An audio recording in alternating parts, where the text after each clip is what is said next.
Merci, Monsieur le Président de séance, Monsieur le Vice-président, chers collègues. Vos réorientations budgétaires auront eu raison cette année encore de vos ambitions climatiques. L'an passé, c'est l'investissement qui avait été réduit d'un quart de son budget. Cette année, c'est le fonctionnement qui diminue de près de 10%. Ceci confirme que la question climatique n'est finalement qu'une variable d'ajustement aux yeux de la présidente de région. Il faut dire que ce n'est de toute façon pas par la multiplication de micro-actions et de mesures isolées qu'une quelconque atténuation du changement climatique se produira. L'exemple le plus éclatant de cette impuissance réside dans le dispositif flatteusement nommé d'aide aux véhicules propres.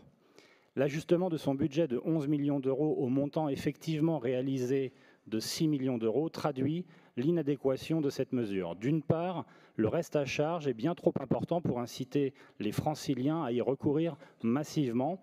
D'autre part, même totalement consommé, ce budget ne représenterait que quelques milliers de véhicules sur un parc total de 6 millions d'automobiles en région Île-de-France. Aussi, en lieu et place de ces solutions inefficaces et inadaptées, nous vous proposons de suivre une de nos recommandations, à savoir le recours aux véhicules GPL, moins chers, moins polluants et moins bruyants. Car parallèlement à cela, et nous l'avons évoqué lors de l'annexe consacrée au transport, notre région est handicapée par l'insécurité et l'inconfort de son réseau de transport collectif. Mettre le paquet sur de telles infrastructures est aussi un impératif climatique, car un réseau de transport sûr, ponctuel et accueillant séduirait sans aucun doute nombre d'automobilistes, ce qui n'est actuellement pas le cas. Ce sont ces sujets structurants qui façonnent la qualité de notre environnement. Dans le même ordre d'idées, une autre infrastructure d'envergure en désuétude devrait nous mobiliser, celle de notre réseau d'eau potable.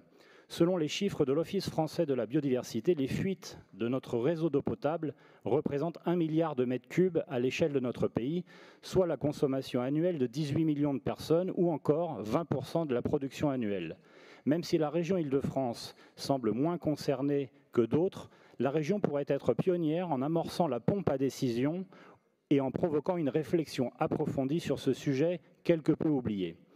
Enfin, toujours sur les causes structurantes de la dégradation de notre environnement, nous regrettons que la présidente d'une des principales régions européennes et mondiales ne se prononce pas plus puissamment pour dénoncer la prolifération des traités de libre-échange, pour exiger la suppression des ZFE et pour s'opposer à toutes les mesures d'écologie punitives qui trahissent une véritable obsession décroissantiste, régressiste et même anti-humaniste à bien des égards.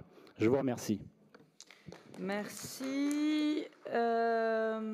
Alors,